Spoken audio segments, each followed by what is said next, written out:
Tiga. Bismillahirrahmanirrahim. Assalamualaikum warahmatullahi wabarakatuh. Waalaikumsalam warahmatullahi wabarakatuh. Mohon maaf ya, izin ya.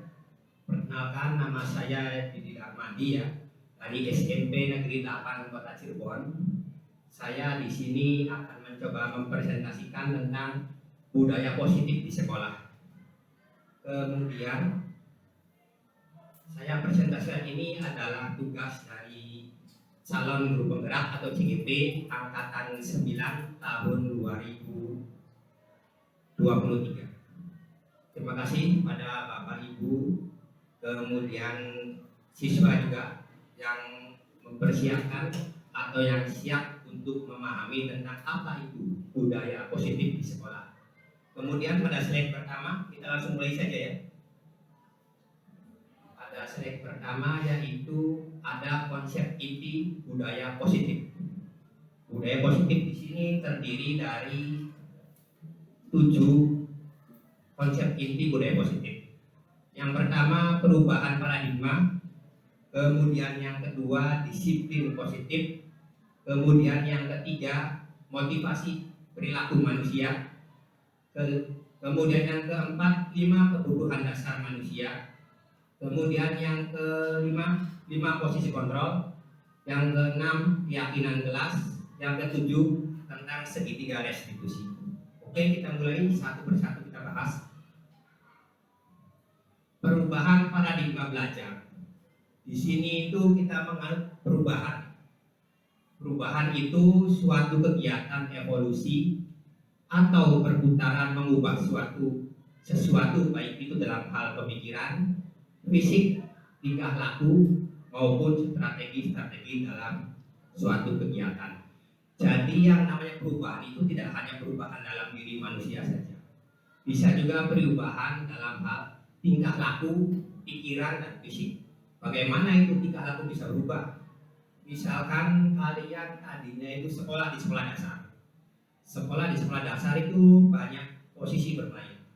Kemudian belajar masih tingkatnya masih dasar ya. Setelah kamu naik kelas atau pindah jenjang ke SMP, itu perlu diikuti dengan perubahan pemikiran, perubahan tingkah laku.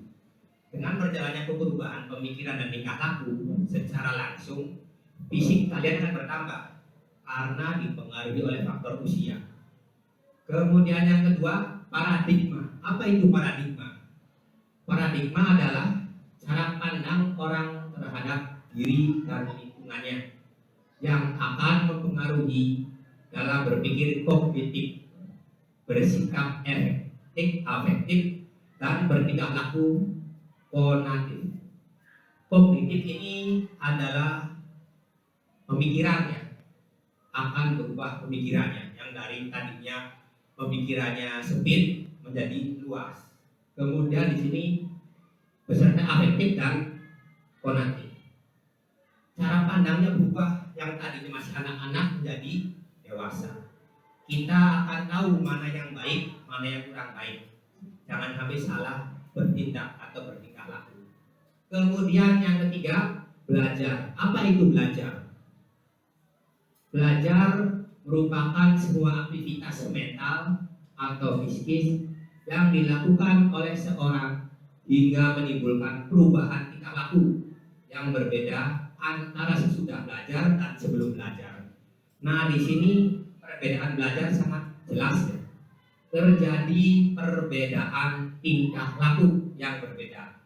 Contoh, anak yang tidak sekolah dengan anak yang sekolah itu jelas berbeda ya, dari sikap, tingkah laku, dan kedisiplinannya.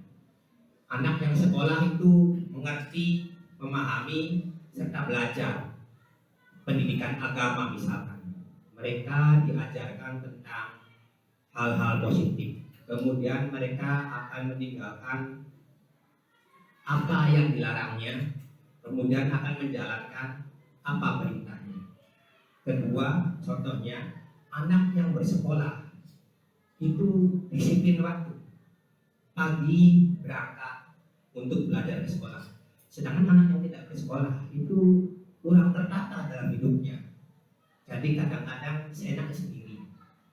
tidur malam, bangunnya agak siang. Seperti itu ya, perbedaan orang yang belajar dan tidak belajar. Maka kita di sini semua beruntung ya sebagai pelajar. Tolong jangan disia-siakan ya kesempatan belajar tersebut. Kita berikutnya ya, kasih kesimpulan dari ketiga ini. Berikutnya perubahan paradigma belajar. Kita tarik dari merahnya. Perubahan paradigma belajar adalah perubahan paradigma dalam proses pembelajaran yang awalnya berpusat pada guru menjadi pembelajaran berpusat pada siswa atau murid. Diharapkan mampu mendorong siswa untuk terlibat secara aktif dalam pengembangan pengetahuan, sikap, dan perilaku. Itulah pengertian dari perubahan paradigma belajar. Disiplin positif. Pengertian disiplin positif atau definisi disiplin positif. Disiplin positif adalah suatu kita ke slide berikutnya. Identitas gagal dan identitas berhasil atau kesuksesan. Identitas gagal itu ada hukuman. Kalau identitas berhasil termasuk kedisiplinan. Di sini contoh hukuman. Sesuatu yang menyakitkan harus terjadi. Kemudian disiplinnya dibagi dua menjadi saksi atau konsekuensi. Yang kedua restitusi. Saksinya sesuatu harus terjadi. Restitusi merupakan suatu pilihan. Kemudian yang kedua tidak nyaman untuk murid atau anak untuk jangka panjang ya hukumannya. Konsekuensinya tidak nyaman untuk murid atau anak untuk jangka waktu pendek. Kemudian di sini contoh restitusinya korban mendapatkan ganti. Kemudian yang keempat ya, murid atau anak akan tersakiti kalau hukuman. Tapi kalau konsekuensi murid atau anak dibuat tidak nyaman sementara. Kemudian untuk restitusi masalahnya akan terpecahkan atau dipecahkan secara bersama. Kemudian yang ke-5,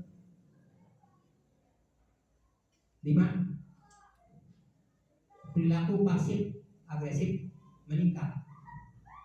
Konsekuensinya penguatan hanya bertahap dalam jangka waktu pendek. Kemudian restitusinya adalah masalah terpecahkan hampir sama kayak tadi. Kemudian yang ke-6, sistem tidak akan berjalan bila murid tidak takut kalau menggunakan hukuman. Tapi kalau menggunakan konsekuensi, memerlukan monitoring dan supervisi terus-menerus dari guru. Kemudian kalau restitusinya, murid belajar bertanggung jawab untuk perilakunya. Di sini yang terbaik restitusi ya, karena murid akan belajar memecahkan masalah ataupun akan bertanggung jawab. Kemudian yang ke-7, hukuman ini contohnya berlaku hanya pada sebuah institusi, tidak berlanjut pada kehidupan nyata.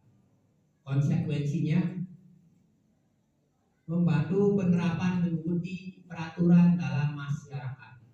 Kemudian restitusinya apa? Fokus pada pemecahan masalah dalam jangka waktu panjang. Kemudian yang ke-8, hukuman. Peraturan adalah kamu harus, karena itu merupakan peraturan. Jadi kamu harus ikuti aturan itu, harus taati. Kemudian konsekuensinya apa peraturannya? Pertanyaannya. Kemudian yang kedua, mampukah kamu melakukannya? Kemudian ada juga kata-kata terima kasih. Untuk restitusi, apa yang kamu yakini? Apa yang bisa kamu lakukan untuk memperbaiki masalah ini? Kemudian yang terakhir, hukuman ya. Contoh perilakunya, murid atau anak membenci peraturan. Jadi siswa, siswi, ibu, bapak guru itu jika dikasih peraturan, ujung-ujungnya senang, tidak suka, atau dengan kata lebih kasar itu membenci peraturan. Sebaiknya kita rubah peraturan itu nanti menjadi kesepakatan. Lanjut ya, konsekuensinya itu murid atau anak menghormati peraturan. Kemudian restitusinya, murid atau anak menghormati dirinya dan orang lain. Jadi dari ketiga identitas ini antara hukuman, konsekuensi, restitusi itu jika bisa dipilih-pilih, bisa ditimbang-timbang, yang terbaik adalah restitusi. Kita ke slide berikutnya. Ada teori restitusi. Yang pertama, pengertian restitusi. Restitusi adalah proses penerapan kondisi bagi murid untuk memperbaiki kesalahan sehingga mereka bisa kembali pada kelompok mereka. Dengan karakter yang lebih kuat, restitusi juga merupakan proses kolaboratif yang mengajarkan murid untuk mencari solusi atas masalah yang dihadapi dan membantu murid berpikir tentang orang seperti apa yang mereka inginkan dan bagaimana mereka harus memperlakukan orang lain. Kemudian menurut dosen 1996, restitusi membantu murid menjadi lebih memiliki tujuan, disiplin positif, dan memulihkan dirinya setelah berbuat salah. Penekanan bukanlah pada bagaimana perilaku untuk menyenangkan orang lain atau menghindari ketidaknyamanan, namun tujuannya adalah menjadi orang yang menghargai nilai-nilai kebajikan yang mereka percayai. Kemudian yang kedua, Dian dosen dalam bukunya Restitusi School Discipline 1998 menerangkan ada 5 posisi kontrol. 5 posisi kontrol di sini. Yang pertama sebagai penghukum, kemudian yang kedua sebagai pembuat rasa bersalah, yang ketiga sebagai teman, yang keempat sebagai pemantau, yang kelima sebagai manajer. Kita bahas satu persatu ya. Penghukum adalah seorang yang menghukum, bisa menggunakan hukuman fisik maupun hukuman verbal. Kemudian yang kedua sebagai pembuat rasa bersalah.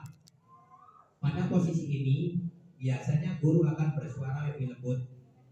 Pembuat orang merasa bersalah akan menggunakan keheningan untuk membuat orang lain merasa tidak nyaman, bersalah, atau rendah diri. Kemudian yang ketiga sebagai teman. Guru pada posisi ini tidak akan menyakiti murid, namun akan tetap berupaya mengontrol murid melalui persuasi. Kemudian yang keempat, guru sebagai pemantau. Pada saat kita mengawasi, kita bertanggung jawab atas perilaku orang-orang yang kita awasi. Tindakan dilakukan didasarkan pada peraturan dan konsekuensi. Kemudian yang terakhir atau kelima, guru sebagai manajer. Apa manajer di sini? Yaitu posisi mentor, di mana guru tersebut membuat sesuatu bersama dengan murid, mempersilahkan murid bertanggung jawab berikutnya, mendukung murid agar dapat menemukan solusi atas perbuatannya sendiri. Kita lanjut ke slide berikutnya.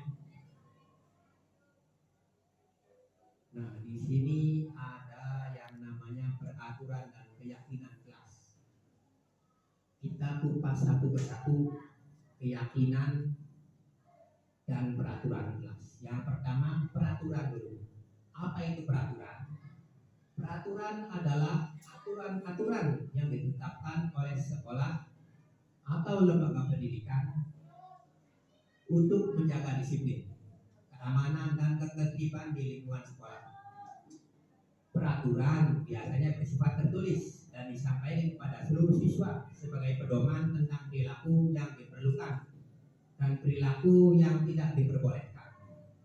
Kemudian melanggar peraturan dapat mengakibatkan sanksi atau hukuman tertentu seperti hukuman disiplin atau saksi lainnya sesuai dengan aturan yang telah disepakati. Itu tadi pengertian dari aturan. Kemudian yang kedua, apa itu keyakinan kelas? Keyakinan kelas adalah pandangan dan nilai-nilai yang dimiliki oleh sekelompok siswa dalam kelas atau lingkungan pendidikan. Nilai-nilai di sini adalah nilai-nilai kebajikan. Keyakinan kelas dapat melibatkan sikap terhadap pembelajaran, kerjasama, tanggung jawab, dan norma-norma sosial dalam kelompok tersebut. Keyakinan kelas bersifat lebih tidak formal dan biasanya tidak terdokumentasi secara resmi. Di sini ada yang namanya nilai-nilai kebajikan universal. Apa saja nilai-nilai kebajikan universal itu? Yang pertama seperti saling menghargai. Yang kedua sikap saling tolong menolong. Yang ketiga disiplin dan lain-lainnya. Kita lanjut ke slide berikutnya. Oh, ini jelas ya, ada perbedaan antara peraturan kelas dengan keyakinan kelas. Ada 9 perbedaan peraturan kelas dan keyakinan kelas. Peraturan kelas yang pertama itu kembalikan barang ke tempatnya. Keyakinan kelasnya berarti harus bertanggung jawab. Kemudian yang kedua dilarang mengganggu orang lain. Keyakinan kelasnya adalah saling menghormati. Kemudian yang ketiga, hadir di sekolah 15 menit sebelumnya. Keyakinan kelasnya adalah menghormati orang lain atau berkomitmen. Kemudian yang keempat, peraturan kelasnya dilarang melakukan kekerasan. Di sini keyakinan kelasnya adalah keamanan dan saling menghormati. Yang kelima, dilarang menggunakan narkoba. Keyakinan kelasnya adalah karena dapat mengganggu kesehatan. Kemudian yang keenam, bergantian atau menunggu giliran. Keyakinan kelasnya menghormati orang lain atau berempati, tidak berempati. Kemudian nomor 7, dilarang merokok. Peraturan kelasnya dilarang merokok. Di sini keyakinan kelasnya karena dapat mengganggu kesehatan dan tidak menghormati orang lain yang tidak merokok. Kemudian yang ke-8, menggunakan masker. Keyakinan kelasnya adalah untuk menjaga kesehatan dan keamanan. Kemudian yang nomor 9 atau terakhir, berjalan di kelas dan koridor. Tujuannya atau keyakinan kelasnya itu untuk keselamatan atau demi keamanan kita dan orang lain. Lanjut ke slide berikutnya. Nah, di sini ada gambar segitiga restitusi. Segitiga restitusi di sini ada yang pertama ya, menanyakan keyakinan, kemudian validasi kebutuhan, kemudian menstabilkan identitas. Di sini segitiga restitusi. Kemudian nilai-nilai apa saja yang kita sepakati. Yang kedua, kamu ingin menjadi orang yang seperti apa. Kemudian validasinya, kamu tentu punya alasan mengapa melakukan itu. Kemudian, adakah cara yang lebih efektif untuk mendapatkan apa yang kamu butuhkan. Kemudian menstabilitas identitasnya adalah setiap orang pasti pernah melakukan kesalahan. Kemudian kamu bukan satu-satunya yang pernah melakukan ini. Ini ada gambar segitiga restitusi yang terdiri dari satu, menanyakan keyakinan sesuai urutan ya. Yang kedua validasi kebutuhan, dan yang ketiga menstabilkan identitas. Lanjut ke berikutnya. Nah, di sini ada disiplin positif tentang teori kontrol, teori pilihan oleh Dr. William Glasser. Kemudian Anda tidak bisa mengontrol orang lain, hanya Anda yang bisa mengontrol diri Anda. Maka di sini makna disiplinnya adalah belajar kontrol diri sendiri dengan menggali potensi kita agar mencapai tujuan mulia, yaitu sesuatu menjadi seseorang yang kita inginkan berdasarkan nilai-nilai yang kita hargai. Ini ada juga motivasi intrinsiknya, ada juga motivasi ekstrinsiknya. Kemudian di sini yang kedua, semua perilaku memiliki tujuan. Ada teori motivasi, yang pertama menghindari hukuman, yang kedua untuk mendapatkan imbalan, kemudian yang ketiga untuk menghargai diri sendiri. Semua tersebut termasuk ke dalam nilai-nilai kebijakan universal. Kemudian bisa juga digarisbawahi atau digarisbawahi menjadi keyakinan kelas. Kemudian berikutnya, model berpikir menang. Jadi anak di sini inginnya selalu menang saat bermain. Sini tidak diperbolehkan ya.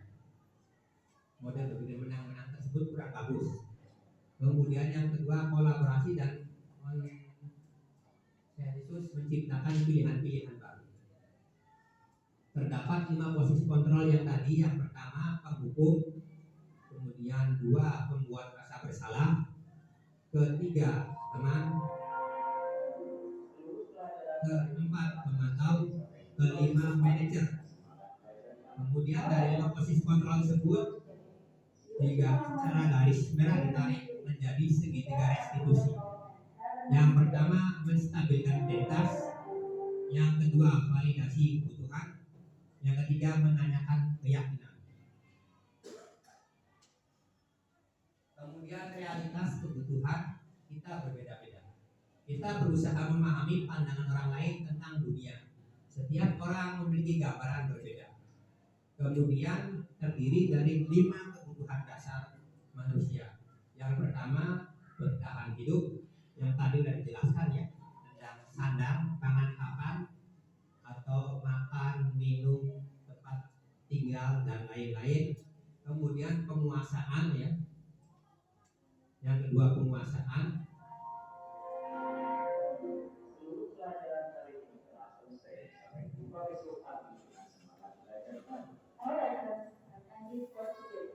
Kemudian yang ketiga, kasih sayang merasa diterima.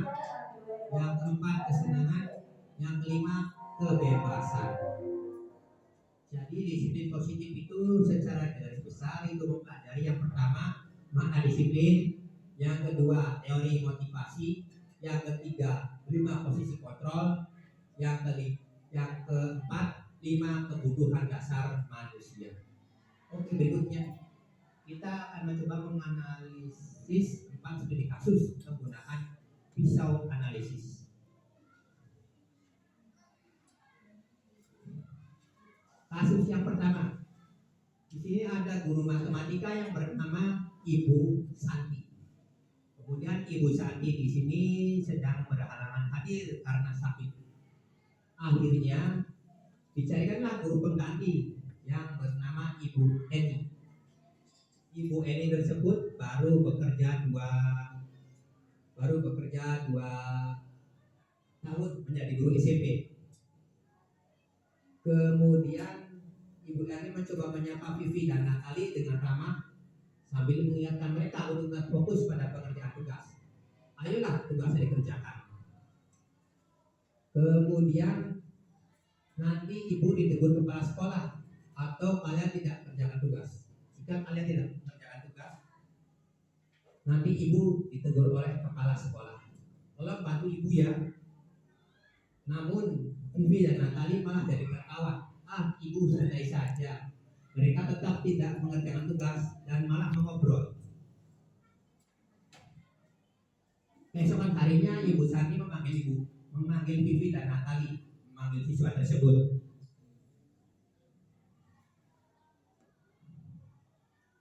Karena Ibu Santi memanggil Vivi dan Natali serta menanyakan tentang laporan Ibu Eni. Ibu Santi menanyakan apakah mereka bersedia melakukan perbaikan permasalahan yang ada.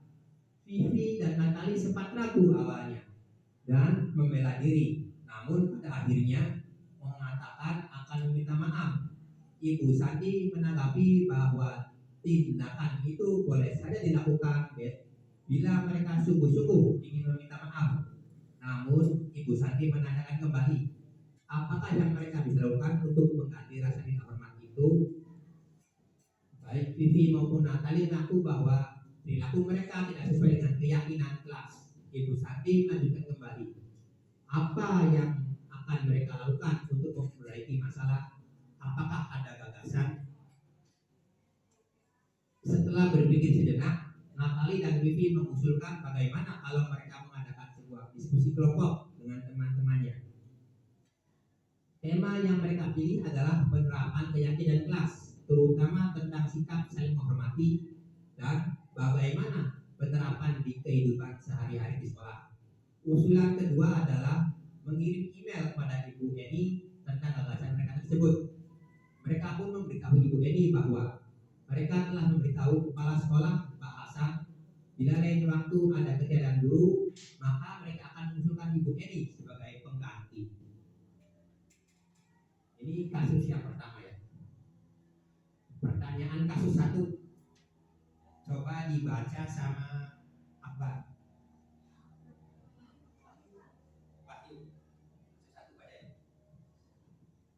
Baca. Apa kasus 1? Berdiri atau berdiri? Enggak, situ berdiri.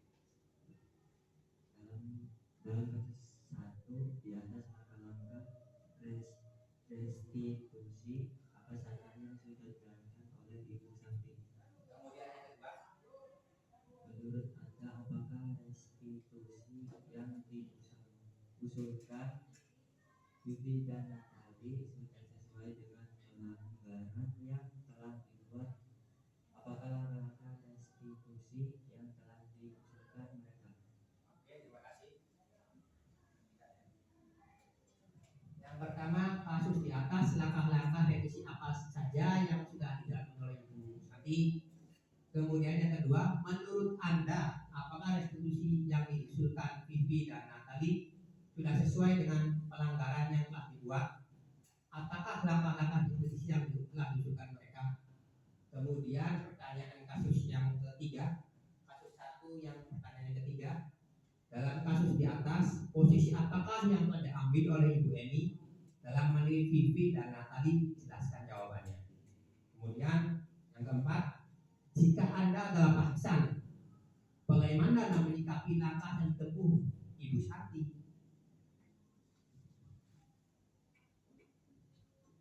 Jawaban pertama, dalam kasus di atas, langkah-langkah diskusi apa yang sudah dijelaskan oleh Ibu Santi? Langkah-langkahnya, 1.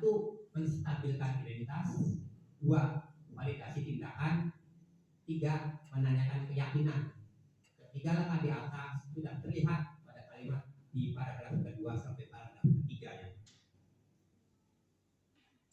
Dan ini jawaban kasus 1. Kemudian jawaban kasus 1 yang nomor 2. Menurut Anda, apakah restitusi yang diusulkan Vivi dan Natali sudah sesuai dengan pelanggaran yang telah dibuat? Apakah langkah-langkah restitusi yang telah diusulkan mereka? Restitusi yang diusulkan oleh Vivi dan Natali sudah sesuai dengan pelanggaran yang dibuat. Hal ini terbukti dengan langkah-langkah restitusi yang mereka usulkan, yaitu melakukan diskusi kelas serta mengirimkan pesan singkat atau email. Selanjutnya mereka mengusulkan untuk mengirimkan email atau pesan singkat. Kalau sekarang kirim WA kepada Bu Eni tentang gagasan mereka untuk memperbaiki kesalahannya dan tidak akan mengulanginya. Kemudian jawaban kasus 1 nomor 3, posisi yang diambil oleh Ibu Eni dalam menangani Vivi dan Natali adalah posisi sebagai teman. Posisi sebagai teman. Hal ini terlihat saat Ibu Eni menegur Vivi dan Natali dengan ramah, di mana salah satu ciri khas posisi kontrol sebagai teman adalah nada suara yang ramah. Kemudian kasus 1 yang keempat, jawabannya, langkah yang ditempuh oleh Ibu Santi sudah tepat untuk menghindari kelas jam kosong. Maka ada guru pengganti dirinya dan pemecahan masalah yang terjadi melalui segitiga restitusi.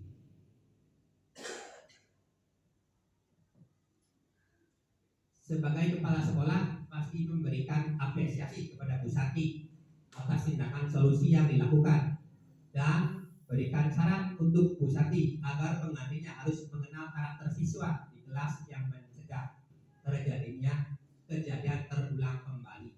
Jadi penggantinya harus yang sudah memiliki atau sudah mengetahui karakter kelas tersebut. Kemudian kasus yang kedua, tadi dibacakan ya. Sabrina hari ini bangun terlambat dan terburu-buru sampai di sekolah. Dia pun akhirnya sampai di gerbang sekolah, tetapi baru menyadari kalau tidak menggunakan sepatu hitam seperti tertera di peraturan sekolah.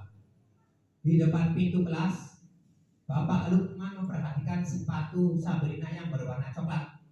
Sabrina berusaha menjelaskan bahwa ia terburu-buru dan salah menggunakan sepatu. Pak Lukman menanyakan Sabrina apa peraturan sekolah tentang seragam warna sepatu. Sabrina menjawab sudah mengetahui sepatu harus berwarna hitam, namun terburu-buru dan salah mengenakan sepatu.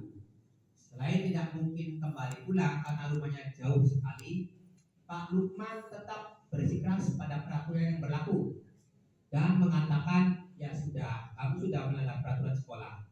Kamu salah, sudah terlambat, salah pula warna sepatunya. Segera buka sepatu kamu.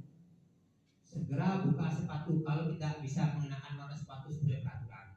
Sabrina meminta maaf dan mohon kembali pada Pak Lukman agar tetap dapat mengenakan sepatunya dan berjanji tidak akan mengulangi kesalahannya. Namun Pak Lukman tidak mau tahu. Kamu melanggar peraturan sekolah. Kalau tidak sanggup, ambil sepatu di rumah atau diantarkan sepatu ke sekolah. Dan sudah, kamu tidak bersepatu saja seharian di sekolah. Sekarang, copot atau lepas sepatumu dan silakan belajar tanpa menggunakan sepatu seharian. Sabrina pun dengan berat hati mencopot sepatunya dan memberikan kepada Pak Lukman. Seharian dia tidak berani berkeliling sekolah karena malu dan lebih banyak berdiam diri di kelas tanpa menggunakan sepatu. Ini kasus yang kedua ya, tentang Sabrina salah menggunakan sepatu karena terburu-buru menggunakan sepatu yang tidak berwarna hitam.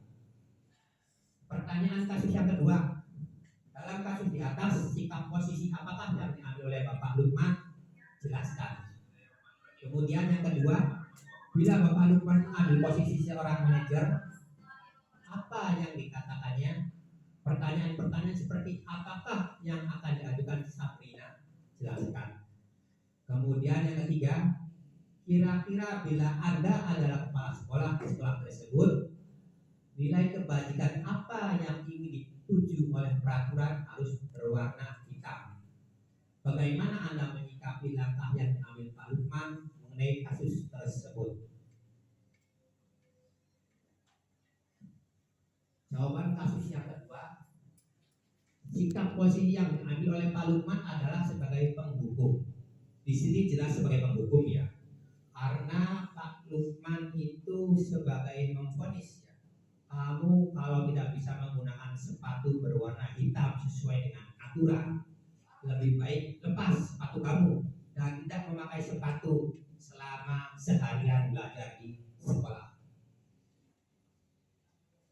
Hukumannya di sini adalah verbal dan non-verbal dengan menyuruh Sabrina belajar seharian tanpa memakai sepatu. Kemudian kasus kedua nomor 2, Pak Lukman sebagai manajer, antara lain satu, apakah kamu mengetahui jam berapa sekolah dimulai? Kemudian yang kedua, menanyakan tentang keyakinan kelas apa yang telah kamu langgar. Kemudian yang ketiga, jika kamu meyakini, apa kamu bersedia memperbaikinya? Kemudian yang keempat, apa yang kamu lakukan untuk memperbaiki hal ini? Kita lihat di sini ya.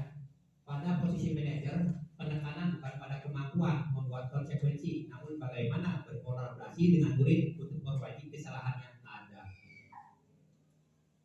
Kemudian jawaban kasus kedua jawaban nomor 3. Jika saya adalah kepala sekolah di sekolah tersebut, maka nilai kebajikan yang ingin dituju adalah karakter disiplin dan bertanggung jawab. Kemudian yang kedua, cara menyikapi langkah yang diambil Pak Lukman mengenai kasus tersebut adalah melakukan upaya pendekatan secara persuasif. Di sini memanggil Sabrina dan menanyakan bagaimana cara memperbaiki kesalahan tersebut. Kemudian jawaban kasus ketiga. Ada kasus yang ketiga ya. Di sini ada Ibu Dani sedang menjelaskan pelajaran bahasa Inggris, intinya saja ya. Ibu Dani sedang menjelaskan bahasa Inggris. Kemudian ada siswa yang namanya Fajar. Fajar tersebut tidur-tiduran dan tampak acuh tak acuh pada pelajarannya. Kemudian Fajar coba jawab pertanyaan nomor 3. Fajar disuruh maju ke depan. Kemudian Fajar malas-malasan maju depan dan sampai di depan Fajar hanya diam terpaku sambil memegang buku bahasa Inggris dan memainkan spidolnya di tangan. Seperti itu. Kemudian, ayo Fajar, makanya jangan tidur-tiduran. Lain kali perhatikan. Sudah sana duduk kembali. Kira-kira apa dan siapa yang bisa? Fajar pun kembali duduk di bangkunya. Hal ini sudah seringkali terjadi pada Fajar. Seperti tidak memperhatikan, acuh tak acuh dan nilai-nilai pun tidak terlalu baik untuk belajar bahasa Inggris. Pada saat ditegur Ibu Dani, Fajar hanya menjawab tidak tahu. Ibu Dani pun menjawab lirik, gimana kamu Fajar? Kamu tidak kasihan sama ibu ya? Ibu sudah capek-capek mengajarkan kamu, tidak kasihan sama ibu. Fajar pun diam terbisu. Kemudian kasus yang ketiga di sini, 1. Posisi kontrol apa yang diambil oleh Ibu Dani dalam pendekatan pada Fajar. 2. Sikap membaca sikap Fajar, kira-kira kebutuhan apa yang diperlukan oleh Fajar. 3. Bila mana Ibu Dani mengambil posisi pemantau, apa yang akan dilakukan atau dikatakan olehnya. Pertanyaan apa yang akan diajukan, jelaskan. Kemudian yang keempat, bila Anda adalah seorang kepala sekolah Fajar dan mengetahui hal itu, bagaimana tidak lanjut Anda? Kita jawabannya ya. Ini pertanyaan.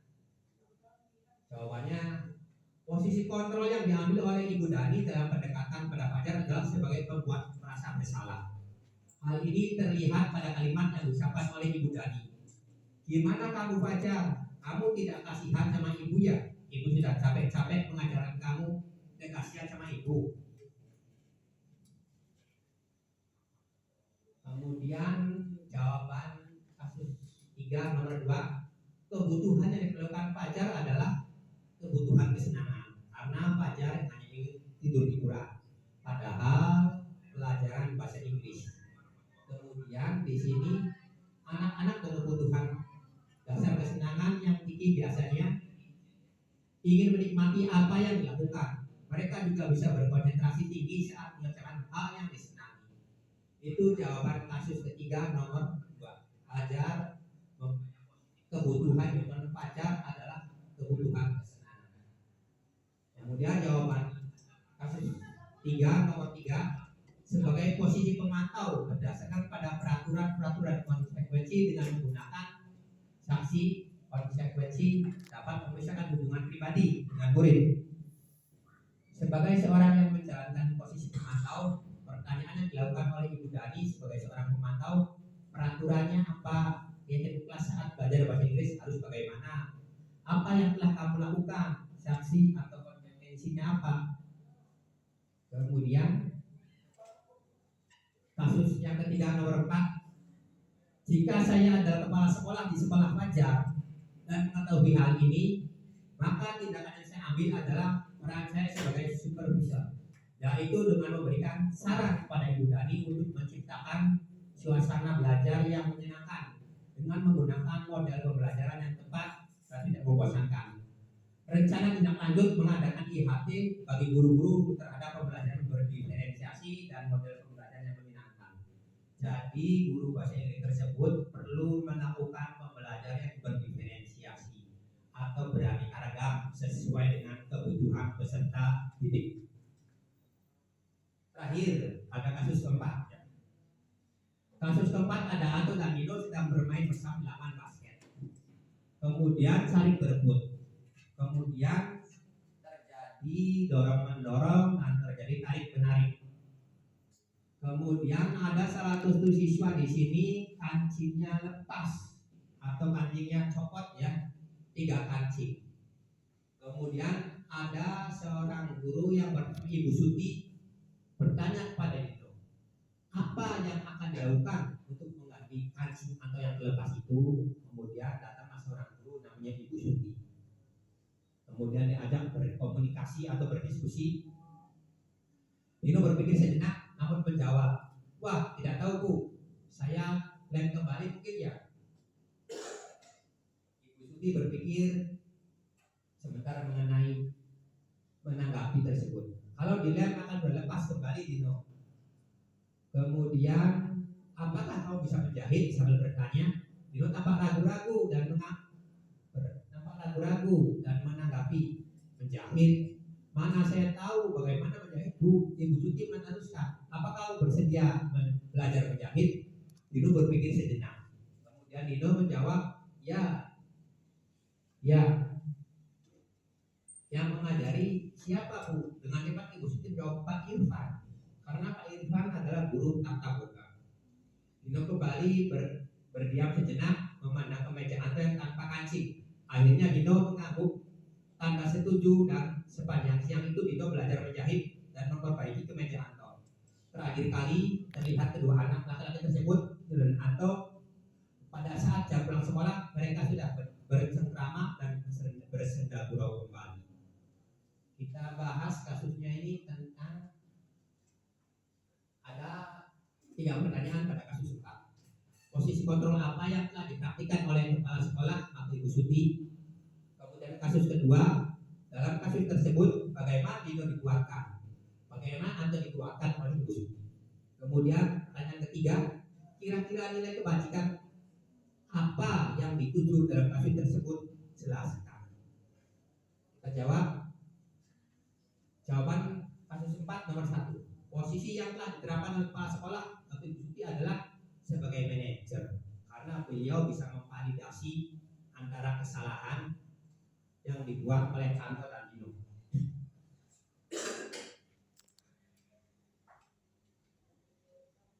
Kemudian yang nomor 2, kasus tersebut itu dikuatkan pada keyakinan sekolah yang telah disepakati, yakni saling menghormati dan menghargai. Karakter Nino dikuatkan setelah ia diberi tanggung jawab memperbaiki kesalahannya. Anto dikuatkan oleh Ibu Suti dengan meyakinkan bahwa apa yang menjadi kebutuhan akan dipenuhi oleh Nino dengan memperbaiki kancing meja Anto. Pertanyaan ketiga, nilai-nilai kebajikan atau keyakinan sekolah apa yang dituju dalam kasus tersebut? Yaitu nilai bertanggung jawab dan menghormati orang lain. Hal ini dapat diamati pada upaya yang dilakukan oleh kepala sekolah Ibu Suti, meminta Nino untuk memperbaiki kesalahan yang dilakukan terhadap Anto dan berjanji tidak akan mengulanginya lagi. Kesimpulan terakhir, apapun masalahnya, segitiga restitusi adalah solusinya. Kemudian kesimpulannya kedua, posisi kontrol sebagai manajer adalah yang lebih ideal dalam mewujudkan budaya positif. Dari posisi kontrol tadi ada beberapa posisi kontrol. Yang terbaik adalah posisi kontrol sebagai manajer adalah yang lebih ideal dalam mewujudkan budaya positif. Oke, sekian dan terima kasih. Adakah yang mau bertanya atau sudah paham tentang penjelasannya? Kalau sudah paham, terima kasih. Jangan lupa diingat-ingat ya. Nanti dibaca-baca lagi.